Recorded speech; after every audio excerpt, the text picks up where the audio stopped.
सन 1917 सर्दियों की एक यखबस्ता रात बैतुल मुक़द्दस में इशा की आज़ान के बाद का वक्त था। मस्जिद अक्सा के पथरीले सहन पर नमी जमी हुई थी और पुरानी दीवारों के दरमियान चलती हवा किसी नामालूम आह की मानिंद महसूस हो रही थी। शहर कई दिनों से खौफ में डूबा हुआ था, क्योंकि मुसलसिल 3 रातों से फजर की आज़ान देने वाला मुअम्मर मुअज्जिन अचानक गायब हो जाता और सूरज निकलने के बाद दोबारा मस्जिद के किसी सुनसान गोशे में बेहोश पाया जाता। उसकी आंखों के गिर्द स्याह हल्के गहरे होते जा रहे थे और वो पहले से ज्यादा खामोश रहने लगा था। मस्जिद के पुराने खादिमों का कहना था कि आधी रात के बाद मस्जिद अक्सा के सहन में एक स्याह साया नमूदार होता है जो मीनार के गिर्द चक्कर लगाता रहता है, मगर जब कोई करीब जाने की कोशिश करता तो सिर्फ ठंडी हवा बाकी रह जाती।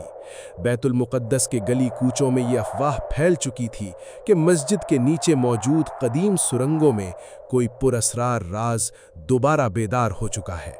इसी खौफनाक फिजा में एक नौजवान तालिब इल्म हर रात मस्जिद के सुतूनों के पीछे छुपकर उन पुरअसरार वाक़यात को देखने लगा। उस रात आसमान मुकम्मल स्याह था और बादल चांद को निगल चुके थे। ऐन आधी रात के वक्त मस्जिद के अंदर से धीमी जंजीरों जैसी आवाज़ें सुनाई देने लगीं। पुराने दरवाजे खुद ब खुद चिरचिराने लगे और सहन में मौजूद पानी हल्के हल्के लरजने लगा। नौजवान तालिब इल्म ने लरजते हाथों से सुतून पकड़ा तो अचानक उसकी नज़र मस्जिद के मरकजी दरवाजे के करीब खड़े एक लंबे स्याह वजूद पर पड़ी। वो वजूद इंसानी शक्ल रखता था, मगर उसकी हरकत धुंध की मानी। उसके गिर्द अजीब सन्नाटा था, जैसे उसके करीब पहुंचते ही हर आवाज़ दम तोड़ देती।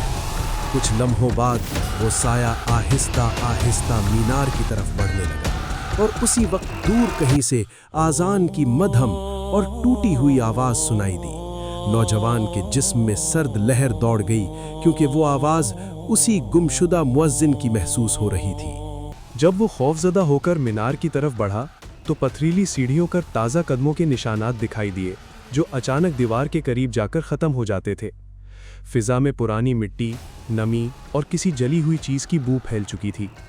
इसी लम्हे मीनार के ऊपर से एक दर्दनाक चीख सुनाई दी और पूरा सहन लरज़ उठा। नौजवान तालिबे इल्म ने कांपती निगाहों से ऊपर देखा तो चंद लम्हों के लिए उसे ऐसा महसूस हुआ जैसे स्याह साया मीनार की चोटी पर खड़ा शहर को घूर रहा हो। अगली ही पल हर चीज़ गायब हो गई, सिर्फ ठंडी हवा बाकी रह गई और मस्जिद अक्सा की दीवारों पर जलते चिराग या के बाद दीगरे बुझने लगे। अगली सुबह मुअम्मर मुअज्जिन मस्जिद के सहन में बेहोश मिला, मगर इस बार उसके सफ़ेद बालों में मिट्टी और खून के धब्बे मौजूद थे। इस वाक़ये के बाद वो कभी दोबारा अज़ान न दे सका, जबकि बैतुल मुक़द्दस के पुराने लोग आज भी कसम खाकर कहते हैं कि सर्दियों की बाज़ रातों में मस्जिद अक्सा के मीनार से एक टूटी हुई अज़ान अब भी सुनाई देती है और इसके फ़ौरन बाद सहन में एक स्याह साया खामोशी से चलता दिखाई देता है।